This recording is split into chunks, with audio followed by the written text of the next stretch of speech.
Happy New Year, everyone, and welcome to some very strange news that we just received from the FIDE World Blitz Championship. We have our first ever shared champion with Magnus Carlsen and Jan Nepomniachtchi. As you can see here, FIDE just confirmed that Magnus Carlsen and Jan Nepomniachtchi are going to be joint Blitz World Champions. You can see here both of them hugging it out afterwards. And here we see the exact moment where Magnus looks over, whispers at Jan. He's like, we've had so many fights over the years. Maybe it's just time to put this whole rivalry to a rest and dance off into the sunset. Jan looks back at him and he's like, yeah, nah, sure. This whole chess thing's pretty boring anyway. I'm a bit sick of it. He laughs and then both of them just get up and leave. But in general, I think this is very weird to see. You wouldn't see any other sports where the two players playing in the finals just, I don't know, decide to pack up shop and then agree to a draw for a world championship title. This seems like an incredibly odd decision. I don't know what's going on here. Perhaps it's a mix of FIDE just going along with whatever Magnus's whims are. I mean, like, at least Jan will be happy that he's finally got a world championship title with Magnus Carlsen. I really don't know. It's really, really strange stuff to see. But at the very least, I'm going to show you guys how this event actually transpired. Because Magnus Carlsen was in fact up 2-0 in the finals, needing only half a point to clinch the victory. Things started out with Magnus Carlsen taking a clear lead. He had a 1-point advantage going into game number 2 and converted the second game with clinical precision after Jan gave him an opportunity. Magnus strikes with pawn to f3. And if the bishop were to move backwards anywhere, then bishop to d3 would trap the queen. As you can see, very nasty stuff here. The queen would have absolutely no squares. Absolutely everything is covered. So Jan had to give up the bishop, and then swiftly Magnus converted and traded off a bunch of pieces, won another pawn, and Jan resigned the game. But after that, Jan actually won the next game and then proceeded to get into a very interesting scrap with Magnus Carlsen. He was in a must-win position with the black pieces, decided to go for the French defense. Desperate times call for desperate measures.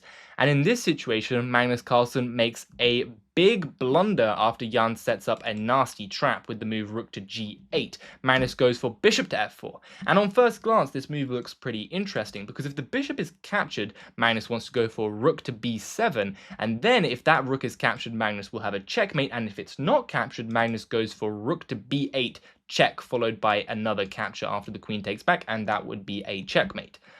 But you might be surprised to see that's exactly what Jan goes for. He dives in headfirst, takes the bait that Magnus set out for him, and Magnus, shocked, plays this move in about 1 second. As you can see here, his time doesn't even fall down. He captures the pawn on b7, possibly thinking that he has just won the title.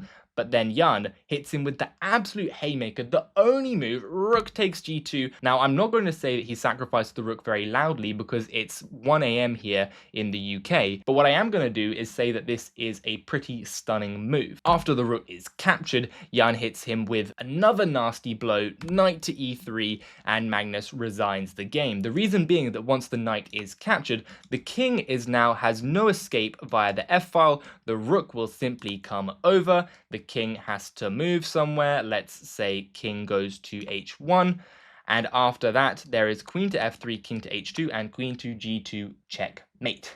So at this point the players enter sudden death, meaning that a win from either side would result in them winning the entire thing. But they proceed to make 2 draws in a row, and here we head into the third game. And what was disappointing about these games, or I guess fairly interesting, is that the players were playing pretty much perfect chess. First 2 games were very clean draws, a lot of tactics, but both players playing excellently and not giving each other any chance. A lot of e4, e5, and on very solid positions from both. So in this game, we also see an e4, e5. Pieces get developed. We have another Italian on the board, and some remaneuvering happens from Jan. I'm going to keep fast forwarding right now. Some more pieces get exchanged. Magnus has repositioned his bishop and is looking to exchange even more pieces. And more pawns get traded. Rooks get traded. A pawn gets grabbed over here. And it looks like Magnus is in some trouble, but he hits Jan with a nasty sequence here. Queen goes to d4 with a check. The king has to move to the side. And now pawn to b6, critical move, kicking the queen off the defense of the rook. And the reason that's so important is because after the queen moves away, he has the stunning move, the only move, knight to e4, sacrificing the knight in multiple ways. If the knight is captured with the rook, however, Magnus can take that rook, and the knight would go this way, the rook would go that way, and you would get checkmated. So the knight captures, the queen captures, but of course Jan doesn't just eat the queen. He moves his queen back to defend the back rank. Magnus eats the pawn on c2, and now it's equal material, and the players end up making a draw after a fairly long but uneventful rook endgame, and the players agree to a draw. But then what happens here is that Magnus Carlsen decides to whisper to Jan Nepomniachtchi after the game, and he's like, Jan, what if we just call it a draw? And in an absurd turn of events, FIDE agrees with Magnus Carlsen, says, yep, let's just make a draw. The two hug it out outside the event, and I guess Magnus is just going home to celebrate the new year. So really, really odd finish to the World Blitz Championship.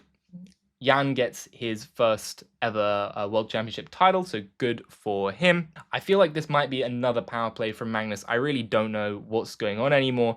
A lot of tension between kind of Magnus Carlsen and FIDE nowadays, but it'll be interesting to see how this turns out. I mean, if the rules are just getting rewritten today, then I don't know what is going to happen in the future. But either way, if you found this video interesting, please do like and subscribe, and I will see you next time. Happy New Year again, guys.